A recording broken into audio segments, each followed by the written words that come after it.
উফ ফাইনেলি এক্সামটো যে শেষ হ'ল দেই বহুত কষ্ট পালোঁ কিন্তু সঁচাকৈ এক্সামটো দি যদিও শেষ হ'ল স্কুলখনলৈ বহুত মনত পৰিব দেই নপৰিবনো কেলে যিহে কাণ্ড কৰিলোঁ আমি মা কচম বহুত বদমাছ কৰিলোঁ দেই কিন্তু স্কুলৰ ৱান্টেড লিষ্টত আমাৰ নামে থৈ আহিলোঁ কিন্তু বৰ্ণালীক পটোৱা সপোনটো সপোনে হৈ থাকিলে দেই পটাবই নোৱাৰিলোঁ বে আৰে পটাব নোৱাৰিলি যে তোৰ গাত দুখ না আমিতো তোক কমটি সহায় কৰিছিলোঁ নি কমটি সহায় কৰিছিলোঁ নেকি আৰে আৰু কেইবছৰমানৰ পিছত চাবি আমাৰ লগৰ ছোৱালীবোৰে কোচত এটা মইনা লৈ আহিব আৰু ক'ব সেইকেইটা চা মামাহেঁতি আগতে লগতে পঢ়িছিল আমিতো এনেও ঘূৰিয়ে ফুৰিম আমাক দেখাব তাৰপৰা তদি গৈ মাতিবিগে অ' মোৰ ভাগিনটো এইটো কিন্তু মেইন কথা ক'লি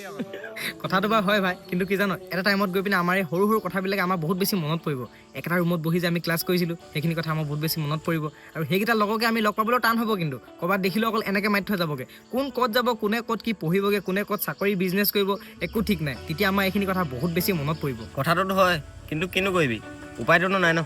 সেইটো কাৰণে আমি পঢ়ি থকা দিনকেইটা ভালকৈ জীয়াই ল'ব লাগে আৰে বদমাচি কৰিলে কি হ'ব আমিতো বহুত ভাল কামো কৰি থৈ আহিছোঁ ন ছাৰ বাইদেউহঁতৰ লগত আমাৰ বহুত ভাল এটা সম্পৰ্ক হৈ আহিছে ন লগতে আমাৰ লগৰ ল'ৰা লগৰ ছোৱালী হওক ছাৰ বাইদেউ হওক আমি কি পাহৰিব পাৰিম নেকি স্কুলখনকতো আমি কেতিয়াও পাহৰিব নোৱাৰোঁ বাকী যি কি নহওক জীৱনটো